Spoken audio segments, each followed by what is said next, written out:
I'm convinced that children are taught prejudice when they're young. They're not so eager to judge people by the color of their skin. And for me, that was wonderful because I could not change my skin. Everyone calls her the homework queen. Okay, next. She's tough and sets high standards, and she makes no apologies for that. 245. In the end, they know that I'm wanting the best for them. Her second graders could not agree more. She's a great teacher because like all my other teachers, they taught us really easy stuff, but Miss Hasley, she taught us all these words. The bear snarled. She's really nice, and she's probably one of the best teachers I've had. Tidy up your desks. Hearing the testaments to her, it's hard to believe what she went through when she was first hired in Mill Valley 38 years ago. It was an explosive time with the civil rights movement in America, and this all-white and ironically liberal community was not ready for integration. When parents found out that I was going to be teaching, they mounted protest, and so they wanted to make sure that their child would not be in my class. They were not sure that my speech was proper enough to teach their children, or even that I was smart enough to teach their children. The school district, however, would not give in to the parents, telling them accept her or go elsewhere. There were other problems. Her car tires were slashed and sugar was put in the gas tank. It didn't end there. And then when I wanted to rent the house, it was on East Manor here in Mill Valley. They were saying, we don't know if we can rent to you because of what the neighbors might think. They decided that they would rent to me, but before I could move in, windows were broken, and there was, the note saying, if you move in, you'll be sorry because there will be a cross on your lawn. We'll burn. Acceptance for her finally did come, but in the most unexpected way. Coca-Cola picked Shirley to be part of a new ad campaign, and she was in magazine and television commercials. So that was what made you accept it? Which was sad, because I really wanted to be accepted for me and what I felt I could give, parents and their children. There were more problems. When integration was enforced, found herself being bused along with white children to primarily black Marin City. She was called an Uncle Tom there. Many of the blacks thought that I was betraying the blacks because I was hired by Mill Valley and then coming over as a do-gooder. She'll take away happy memories of her students. Some really stood out, like Clifford Waldeck. He was a good student. He was He was very ambitious. So ambitious, he became mayor of Mill Valley. Today, Waldeck is still a city councilman and office supply store owner. I have warm memories of her as well as a little bit of fear involved. Let's go on. She was a stern teacher. She lived right next door. She leaves a legacy of hope and high goals for her students. Listen to one child reading his biography assignment. When I grow up, I will be in space, maybe even surfing on Jupiter. Look for me to be exploring in space. In Mill Valley, Linda Yee, Cron 4, on assignment. Thank you so much for inviting me. I was born in Oklahoma, 1943. But before I was 1 year old, my parents were lured to California for employment because of the Dust Bowl in Oklahoma. And we ended up on a farm in Bakersfield with a little house, an outhouse, and no running water. And I lived on this farm until 8th grade. I grew up in a large family with a lot of challenges. For one, going out to dinner was always a challenge because there were 15 of us. So it was always the banquet room. You could never just go in and sit down. And going places, always 2 cars because they didn't have station wagons then so handy. So my mom would drive, my dad would drive. I was thinking that my mom was a very special woman because of the way that she brought us up. There were always little things that she gave us a little encouragement to always do our best. And I remember having to rake the yard. There was no grass, there was just dirt. And my mom would have us rake. And we would have the rake, we would go across one way. When we got to the end of the yard, we would rake coming back the other way. And it ended up sort of like a chevron pattern. And how proud I felt after seeing that yard being raked. And when a leaf from the tree fell or a bird hopped on it, it was devastating. But it was a way of gently teaching that you can be proud of whatever comes your way.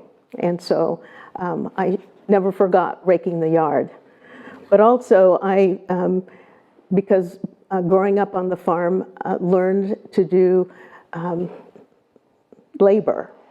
And so our family was challenged with something called chopping cotton. And cotton that is, when the seeds are sown, it's very thick. And so you have to thin the cotton out to make it grow properly and have a good crop. And also picking cotton. And so I picked cotton until I left the farm. And one of the things that my father was adamant about was clean cotton. And many people would put leaves and other things in their bag. You had a bag that you would pick the cotton and put the fluffs in. And he said, even though someone may not see you, you need to do clean cotton. And so that was always important for me, because when we got to the scales, after your bag was full, you would go to the scales. They would weigh the cotton, and then there was this big trailer that the bags of cotton would be emptied into. And we were so proud, because when our cotton was emptied out of our bag, it was nice and white. And so for me, white cotton was really important. And that's how I did many of the things that I did, making sure that it was pure. My classmates that I had started school with said, you know, Shirley, you are so lucky because you get to keep your tan the year round. It wasn't a black child that came to the school, but at that time, the superintendent or the principal would come in and introduce the new child that came to your school. And so 4th grade, this child was introduced into the classroom, and she said to the principal, well, I can't be in this classroom. And he said, well, why not? And she said, because there's a nigger. There's a nigger in the room, in the classroom. I had not heard that word, and I didn't know what it meant. So I'm looking around for the nigger. It was me. And so that was really, really hard for me. But when Brenda said, well, we can't have Shirley play with us on the yard. And so my friend said, if Shirley can't play, we can't play. And so that was a testament to me. I was always interested in government, sports. I ran track, and I held the 50-yard dash record for many years. I was a Swiftie, really. And class president of my class, 8th grade class. High school was the first experience that I had going to school with other black students. Because I was active in government and all, I was then called an Uncle Tom. And I thought maybe at one time that should be my name, Uncle Tom, you know. But I continued to be active in government. I represented my school, South High, at Girls State. I played first singles on the tennis and was voted valedictorian. By the time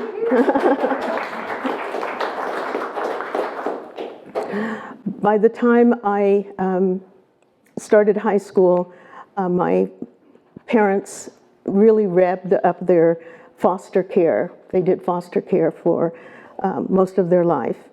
And we had a big sign that said, "The house of others, always room for one more." That was posted out on the lawn. I wanted to go away to college, but decided that I would go to Bakersfield Junior College because it was closer to home, and I could, my mom was really devastated, so it would give me a bit more time to stay at home. And then Willie Brown had a law partner in Bakersfield, and they chose me for their scholarship, and they scholarshiped me to San Francisco State, and then introduced me to society as a debutante. And Willie Brown was very well known in San Francisco area, and at that time most of the clubs that were on Divisadero and Fillmore hosted singers like Nancy Wilson, Ella Fitzgerald. So I was privy to a lot of that as I entered my new experience at in San Francisco. After graduating from San Francisco State, the school sponsored buses that took graduating prospective teachers around the county areas to see if there were openings. And there was an opening. The bus that I ended up on came to Mill Valley, and there was an opening, and they were hiring. The superintendent, Bob McConnell, met me. The offices for the school district at that time were above D'Angelo's. That's where the district office was. And Bob asked me how I felt being Black and sitting in the office with him. And I told him that I came seeking a job and wanted to be hired for my abilities. He sent me then to Park School, where Dr. Skelton was principal there, and he hired me on the spot. When the parents heard that I had been hired, there was concern. They voiced the fears that my speech wasn't proper enough for them, or that that I was even smart enough to teach their children. And Bob McConnell said that I had a contract, so if they did not want to be in my classroom, they would need to go elsewhere, not to another classroom at Park, but to another school. And then, as soon as I thought that I was going to be settled, the district at that time was doing a desegregation program. And they thought it would be wonderful, because I was Black, that I should follow the white children to Marin City for the desegregation program. Once I was in Marin City, there was no real plan, really, for this desegregation, so everything was sort of made up on the spot. So I was assigned 5th grade drama, 6th grade literature, 7th grade creative writing, and 8th grade girls PE. I was 22 years old.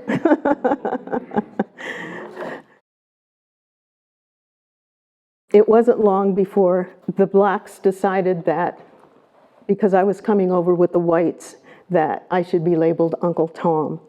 And so I was told that I should not be caught in Marin City after dark if I knew what was good for me. Soon after, the tires on my car were slashed.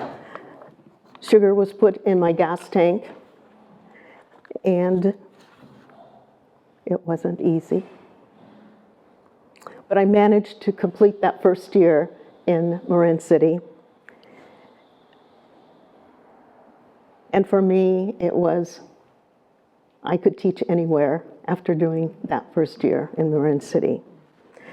After the vacation, I was offered a second grade classroom at Park School, but the teacher who was on leave came back and decided that she wanted to teach second grade, so then I was offered a fourth grade.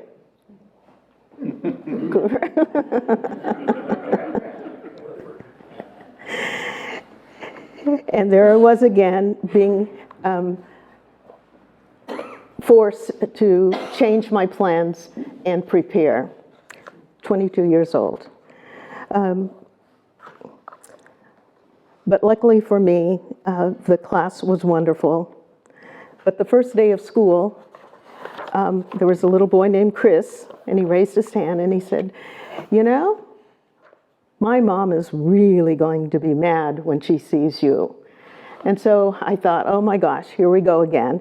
But he said, "She worked all summer to get brown, and she's not nearly as brown as you."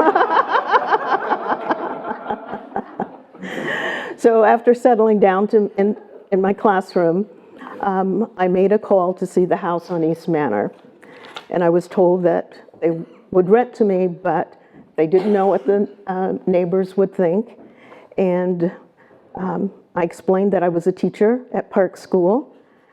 After a while, they agreed to rent to me, but before I could move in, windows were broken, and there was a threat to burn. They didn't say cross, but the note said, "We will burn." And so for me, that meant a cross. So I moved to San Francisco, which seemed safe after that. One Friday afternoon in mid-December, I was leaving school and was stopped by Mr. Sherry, who was the commercial advertiser for Coca-Cola. And he said, "We're embarking upon a campaign, and we'd love to have you join our Coca-Cola team." And he said, "May I take the Polaroid camera film and send it to New York? If they like you, I'll get back to you on Monday." So on Monday, the phone rang in the office, and the secretary came and said, "You're wanted on long distance in New York." And it was Mr. Sherry. He says, "We'd like you. Can you please come to New York next week?" But I was getting married, so that wasn't going to work. And so he says, "Well, after your wedding, we'll plan for you to come." So they flew me to New York.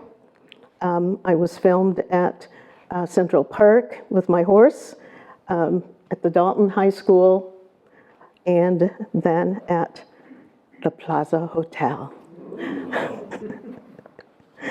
And the joy for me, I didn't know it at the moment, was the photographs were by famed Richard Avedon. So that was a real plus. Back in Mill Valley, Eureka! I became a wanted item. Even though I didn't feel accepted, I felt I had to be better than the rest of my colleagues. There was always the comments, "Hello, you were a little bit late," or "You skipped out early." "Hello, I was the only black." Or, "Here comes the token." My faith in God and remembering my parents and what they had taught me to be strong and successful was what kept me going. After 26 years, I thought I would be retiring at Park School, but that wasn't to be. A new principal came to Park School and informed me that my teaching style wasn't going to fit with his. I was too traditional, so I was being transferred to Edna McGuire School, which was just reopening. I became ill from the stress. I had always thought that I was very strong, but this was a hard one. I was told early one morning before school that I was going to be transferred, and I immediately began to cry. But the secretary came and asked if she could take my class until I could get myself together. As a result of that event in my life, I wasn't able to start school that September. But my very good friend, Bonnie Freiberg, helped set up my classroom for me. And for that, I shall be forever grateful to you. Thank you.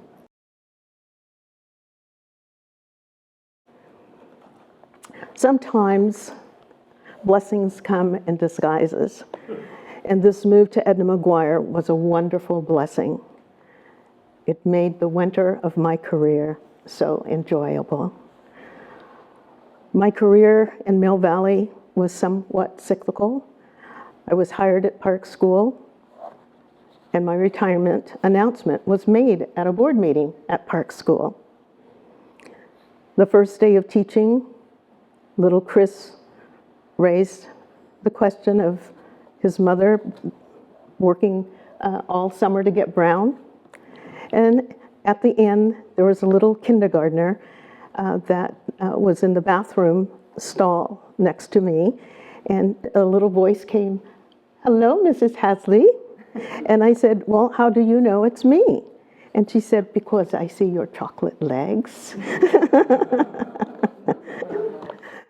I'm convinced that children are taught prejudice when they're young. They're not so eager to judge people by the color of their skin. And for me, that was wonderful because I could not change my skin. And I'm grateful for the little ones who reinforced that for me.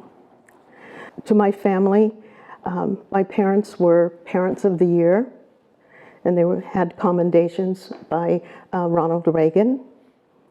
And toward the end, my mother, 1995, died of breast cancer. But during the time that my mom was ill, there was a lady who came from Ghana, and it was hard because no one would help her. And so my parents said that they only had one room, but she could stay there with her 2 children as long as she needed. She wanted to become a nurse, so they helped her through her nursing career. And then as my mom had more problems during her battle with cancer, she started getting all kinds of wonderful things, and we were kind of in shock as to what and who was sending these items to our home. Well, it turned out that at the service for my mom, this lady gets up and she says, her name was Anne, and she said, "When I came to the United States," she said, "no one would help me but the Andrews." And she said, "And now I am the director of the hospice in the area where I lived where my parents lived in Bakersfield." It was documented that over 250 children or families had gone through my parents' home in Bakersfield, and they had planned a surprise. And so we walked down to the gravesite, and there was something that was all covered. We didn't know what it was.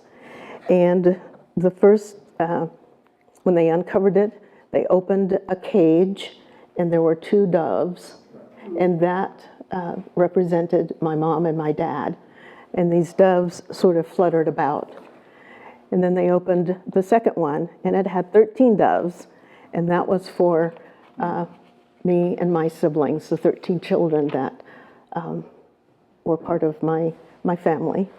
And then they opened cages of 25 until 250 doves came out and flew over the gravesite October 1st. Beautiful weather, was gorgeous. And the doves sort of did a a swoop down like over the gravesite, and then they just went straight up into the air. And everybody was just standing agaze. And it was something. And so for me, I would like to continue the legacy of my parents. Serving others was their motto. And we have begun a scholarship foundation, the Ellis and Cora Andrews Foundation, and we are helping to educate those that are first in their family to graduate from high school with scholarships. And so continuing to serve others is in my DNA, and I'm so proud to be able to carry on that. And thank you for having me come and share part of my story.